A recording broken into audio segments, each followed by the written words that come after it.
Amis du jour, bonjour, j'espère que vous allez bien. Je suis très content de vous retrouver aujourd'hui pour une nouvelle vidéo qui va être une palle saisonnière et plus précisément celle de l'automne. Pour ceux qui me suivent depuis de nombreuses années, vous savez, il fut un temps, il y a 2 ans encore, l'automne était ma saison préférée. Vraiment, je vouais un culte à cette saison. Puis quand Damien et moi sommes arrivés en Dordogne, je ne sais pas ce qui s'est passé, mais revirement de situation. Clairement, l'automne n'était non seulement plus ma saison préférée, mais c'est, je pense, celle que j'aimais le moins. Pour pallier à cette contrainte, puisque j'ai envie de retrouver cet enjaillement que j'avais quand l'automne arrivait chaque année, j'ai décidé de me faire une petite palle saisonnière, voilà, avec quelques lectures qui, j'espère, me redonneront le goût de l'automne. Dans cette vidéo, je vais déjà vous présenter les 12 lectures que j'ai sélectionnées, puis j'en tirerai 3 au sort dans la book jar spéciale automne. Parce que oui les gars, je vous le dis maintenant, j'ai décidé de diviser ma pile à lire par saison et chaque saison a sa book jar. Voilà, je vous présente celle de l'automne. Donc vous voyez, dedans il y a quelques livres et j'en tirerai 3 au sort. J'espère que j'aurai des bonnes pioches, clairement. J'avoue que je suis vraiment euphorique à l'idée de faire ça. Vous allez voir que dans cette pile à lire, il y a pas mal de genres différents, parce que pour moi, c'était inconcevable de me focaliser que dans un genre. Vous allez voir quand même qu'il y a beaucoup de thrillers, parce que je ne sais pas pourquoi, mais moi les thrillers, je les lis surtout en automne. En plus, en novembre, on a le Black November de Séverine, auquel je compte participer. Donc voilà, j'ai déjà quelques titres, pas grand chose, mais il y en a pas mal, plus que les autres genres, vous allez voir. Bon, je pense que cette intro a déjà été beaucoup trop longue, donc je vais déjà commencer par vous présenter les livres en numérique que je n'ai pas physiquement. Je vous mettrai la couverture juste là. Au niveau des résumés, je vais être très succinct parce que, vous le savez, je ne lis plus les 4e de couverture parce que j'en avais un peu marre de me faire spoiler. Le premier livre que je vais lire cet automne, c'est peut-être finalement le livre qui fait le moins automnal. Mais c'est un partenariat que j'ai reçu via NetGalley et c'est un livre qui me fait très envie. C'est un très court livre de même pas 150 pages avec une histoire qui va être très certainement bouleversante. Il s'agit du roman L'homme qui lisait des livres de Rachid Benzine qui est publié aux éditions Julliard. Donc dans ce roman, on va suivre Julien qui est un photographe de guerre et au cours d'une de ses missions, il va rencontrer un homme qui avait une librairie, qui a tout perdu, qui est face aux ruines de sa librairie avec des livres partout et qui va lui raconter son histoire. Donc, je pense que ça va être un récit très émouvant et très percutant qui va revenir sur l'histoire de la Palestine. Et j'avoue que même si j'ai un petit peu peur, si j'appréhende un peu cette lecture, j'ai très envie de le découvrir. Je pense que je vous en parlerai très prochainement parce que c'est vraiment une des lectures qui va arriver très très vite. Et il me tarde vraiment de pouvoir partager mon ressenti avec vous, clairement. Enfin, je dis ça, mais tous les livres que j'ai mis dans cette pile à lire, j'ai très envie de partager avec vous mon ressenti. Donc je le ferai au fur et à mesure des vidéos. Donc restez connectés si vous le désirez. Le deuxième livre que j'ai mis dans ma pile à lire pour cet automne, c'est un livre qui fait très automnal. On ne peut pas faire plus automnal. Je ne sais pas ce qui se passe depuis cette année. On a quelques sorties livresques qui vraiment ont pour thématique l'automne. Je pense que les auteurs, les éditeurs se sont rendus compte qu'il y avait un vrai filon à apprendre avec cette saison et que cette année ils se sont dit allez, on va se lâcher, on va publier, éditer, écrire des livres qui ont pour thématique l'automne.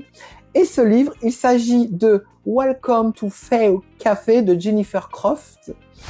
Ce roman, j'avoue que la couverture m'a très vite interpellée.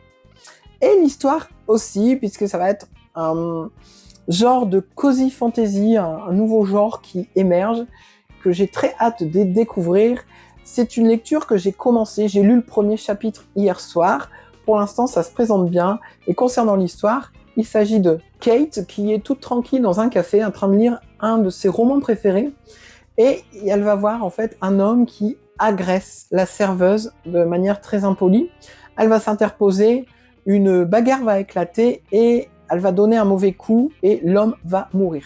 Seulement, d'après ce que j'ai vu, l'homme n'était pas tout à fait humain, c'était un fée, et le chef des fées va essayer de s'en prendre à Kate. Voilà, c'est globalement ce que j'ai cru comprendre du résumé. J'avoue que ça me botte plutôt pas mal. Le premier chapitre que j'ai lu, il y a un espèce d'humour sous-jacent que j'ai beaucoup apprécié, et il me tarde vraiment de découvrir un peu plus de cette histoire et de vous en reparler, bien évidemment. Le troisième roman que je compte lire cette saison, il s'agit du Pumpkin Spice Café de Laurie Gilmore. Alors, je pense que c'est l'un pour lequel je mise le plus. Dans ce roman, nous allons suivre Jenny qui va hériter d'un café par sa tante. Elle va revenir dans un petit village, dans ce petit village, après quelques déconvenues. Et elle va y rencontrer Logan, qui est le cliché de l'agriculteur bourru. Ce qui me donne vraiment envie dans ce roman, c'est l'aspect small town qui fait très penser à Stars Hollow dans Gilmore Girls. Gilmore Girls, c'est une série vraiment que je regarde souvent l'automne, et je me dis que si je retrouve un petit peu de Stars Hollow dans ce roman, franchement, ça va super bien matcher. Je mise beaucoup sur celui-ci, je pense que la maison d'édition également, puisqu'elle a décidé de sortir un tome par mois, puisqu'il s'agit d'une saga, une trilogie pour être plus précis. J'en attends beaucoup, et j'espère que je ne serai pas déçue. Ensuite, nous allons partir sur de la romance, mais pas n'importe quelle romance, de la romance MM, mais pour adolescents, puisque le roman est publié chez Hachette, et je veux bien évidemment vous parler de Quand Haru était là, de Dustin Tao. Ce roman, j'avoue que j'ai été premièrement interpellée par la couverture que j'ai trouvée magnifique. Je trouve d'ailleurs que la couverture raconte un peu tout de l'histoire. Donc dans ce roman, nous allons rencontrer Eric qui vient de perdre son meilleur ami et qui est vraiment au plus bas, au plus mal. Il s'invente un petit peu dans sa tête des récits qui le retrouvent. Il est très malheureux et un jour, il va retrouver Haru qu'il avait rencontré au Japon l'année précédente. Le seul petit souci qui semble se profiler à l'horizon, c'est qu'apparemment, il est le seul à pouvoir le voir. Je n'en sais pas plus. Clairement, je ne veux pas en savoir plus. Je suis très intriguée par ce résumé et je suis très intriguée par le roman en général. Maintenant, on va passer au roman physique que j'ai là à côté de moi. Je vais faire attention de ne pas faire tomber la pile. Alors, le premier livre physique que je vais vous présenter, il s'agit du roman 20 milieux sous les mers de Jules Verne. Donc dans ce roman, on va voyager à bord d'un sous-marin prénommé le Nautilus, gouverné par Néo, il me semble. C'est un roman d'aventure de Jules Verne, comme il savait tant en écrire. J'avais commencé à le lire quand j'étais adolescent. Mais quand je dis j'étais adolescent, je crois que j'étais en CM2. Donc j'étais même pas adolescent, j'étais petit adolescent. J'avais abandonné parce que Jules Verne à cet âge-là, c'est un peu compliqué. Hein. Il y a beaucoup de passages scientifiques. Il faut s'accrocher parfois. Mais franchement, j'ai très très hâte de découvrir l'histoire de ce 20 milieux sous les mers, parce que clairement, on fait pas mieux apparemment en roman d'aventure, et qui, ma foi, pour moi, sonne très automnal. Ensuite, on va partir sur un autre genre, puisque j'ai l'intention de relire, puisque je l'ai lu il y a une dizaine d'années, mais pour moi, il était important de relire le premier tome avant de continuer avec les suivants. Je parle bien évidemment de Outlander, donc le tome 1 qui s'intitule Le Chardon et le Tartan de Diana Gabaldon, qui est publié aux éditions J'ai lu. Bon, je vais pas faire le résumé de Outlander, je pense que tout le monde connaît. Claire, fin de Seconde Guerre mondiale, va dans un champ qui est réputé magique et qui se retrouve dans le passé, et qui fait la connaissance de Jamie. Va s'en suivre toute une histoire d'aventure basée sur des faits historiques. Enfin bref, voilà. Je pense que je vais pas trop revenir là-dessus. Je pense que tout le monde doit connaître au moins 2 noms. Ensuite, on passe à la partie thriller. Et là, je passe sur 3 romans dont j'ai 3 à 4 tomes dans ma palle. Donc je me suis dit que ça serait peut-être bien de commencer par le tome 1 et de voir si j'accroche ou pas. Le premier, il s'agit du premier tome des enquêtes du département 5 de Jussi Adler-Olsen, qui est intitulé Miséricorde. Donc dans ce roman, il s'agit de cold case avec une équipe d'enquêteurs qui a vraiment bonne presse. C'est un polar scandinave. J'ai très très hâte de découvrir la plume de Jussi Adler-Olsen. J'ai hâte de le découvrir. Ensuite, je vais découvrir le premier tome de la saga de James Lee Burke, intitulé La pluie de néon, qui est publié aux éditions Rivage Noir. Là, on va être dans une enquête policière en Louisiane. Louisiane qui est vraiment une région que j'adore, qui me passionne. Donc une saga livresque, thriller policier qui se déroule dans cette région, moi, j'achète. Séverine avait lu il y a quelques années un tome beaucoup plus loin dans la saga, elle avait aimé, et c'est elle justement qui m'avait envie de découvrir Dave Robichaud, qui est le protagoniste de cette saga. On continue avec une autre saga thriller que tout le monde connaît. Il s'agit de Amsterdam d'Angie Arledge, publié aux éditions 10-18.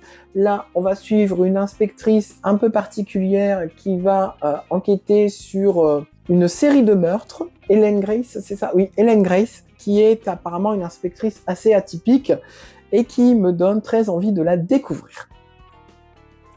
Dernier thriller de la sélection, vous voyez là, j'enquille.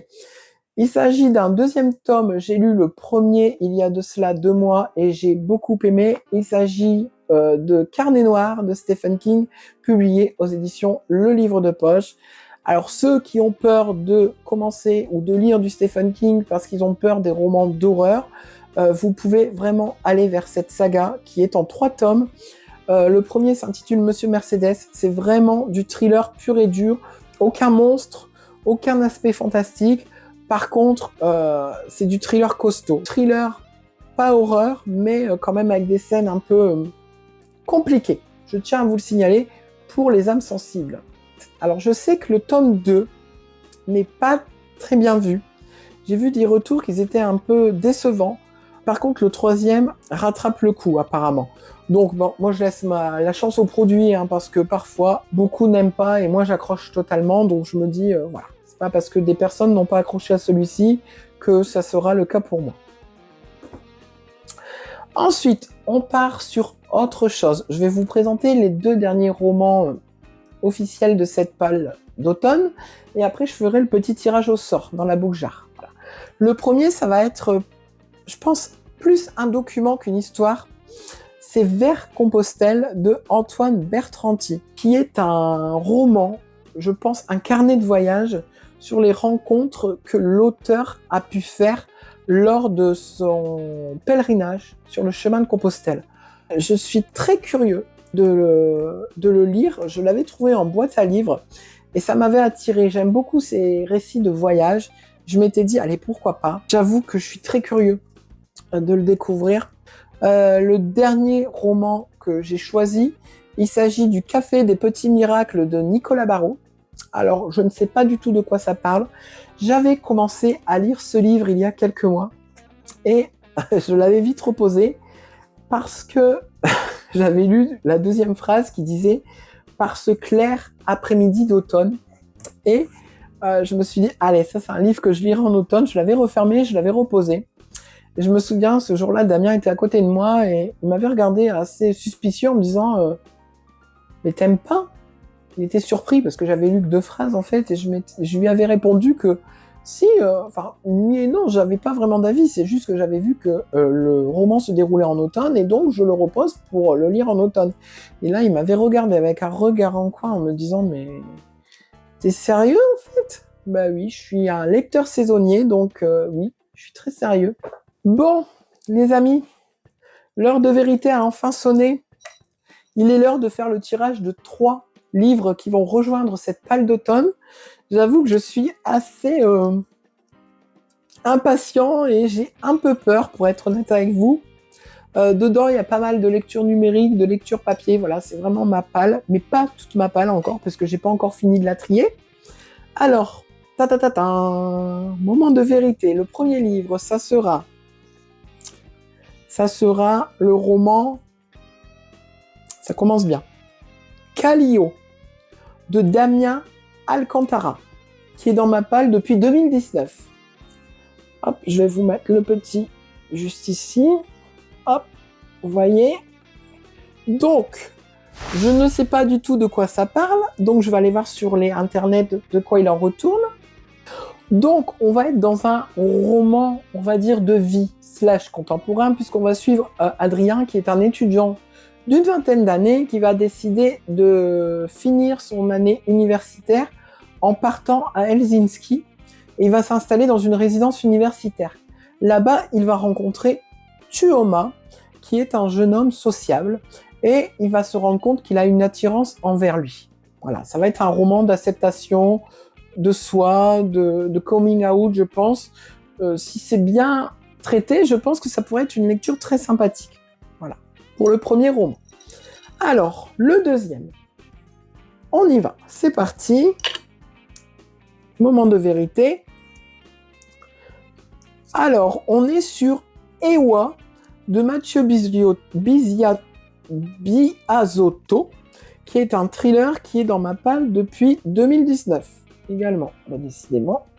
Une lecture numérique encore, quand vous voyez que c'est écrit en rouge comme ça, c'est une lecture numérique.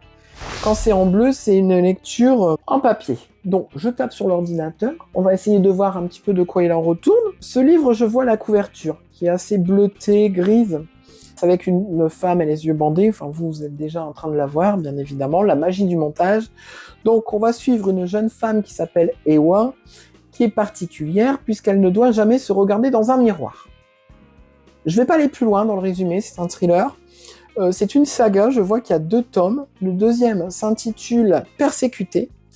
Et ma foi, je n'ai pas besoin d'en savoir plus. Voilà. Comme je vous disais, je ne lis plus les résumés où je vais vraiment lire 1 ou 2 phrases, il ne m'en faut pas plus. Là, ce que j'ai lu, ça me botte bien. Je dois dire que là, pour l'instant, ces 2 pioches-là, c'est des très bonnes pioches en ce qui me concerne. Et le dernier, c'est reparti. Ah, je suis content. Franchement, je suis content de mon choix. Là, je suis content de ma palle. Il va y avoir des bonnes lectures, je le sens là. Alors, attention, pas, c'est en vert, donc si je fais tomber, ça explose. 3e papier. Ah, c'est écrit en bleu, donc ça va être un livre papier. Il s'agit... Oh, je suis content. Je suis content parce que j'avoue que j'ai hésité à le mettre dans ma palle, pour être honnête avec vous. Donc là, j'ai hésité à le mettre dans ma palle, il y est, je suis content. Il s'agit du roman Les Limbes d'Olivier Bal, qui est un thriller également et que j'ai dans ma palle depuis 2025. Donc c'est très récent. J'ai vu quelques retours un petit peu mi-figue, mi-raisin le concernant, mais j'avais très envie de le découvrir et je vais donc le sortir tout de suite. Je ne vais pas les 20 sur l'ordi vu que j'ai déjà le roman papier. Voilà. Le voilà. Ça fait très... Je me dis, ça fait très... C'est pas de la pluie, en fait, c'est de la glace. Donc, c'est peut-être un roman que j'aurais dû mettre dans ma palle d'hiver. On verra. C'est pas grave. De toute façon, automne, hiver, on est à peu près dans le même... Ah, attendez, il y a des dates. 25 juin. Je suis un petit peu hors sujet, là. Oh, c'est pas grave, on s'en fout, allez.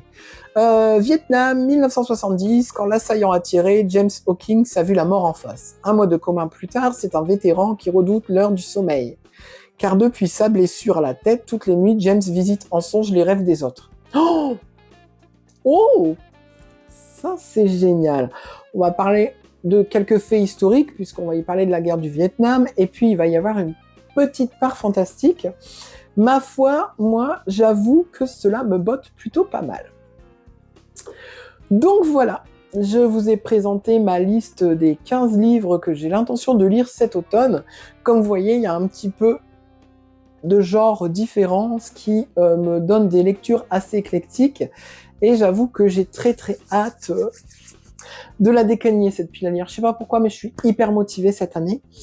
Bon, les amis, je vais vous laisser là pour aujourd'hui. J'espère que cette vidéo vous aura plu, même si elle est un peu décousue. Désolée, ça va faire quelques mois que je n'ai pas tourné. Et j'avoue que j'ai eu un peu de mal à remettre le pied à l'étrier. Mais bon, je me dis que ça va revenir au fur et à mesure des vidéos que je vous tournerai. Moi, en tout cas, je vais vous laisser ici. Je vous fais plein de gros bisous et je vous dis à très vite pour de nouvelles aventures. Ciao!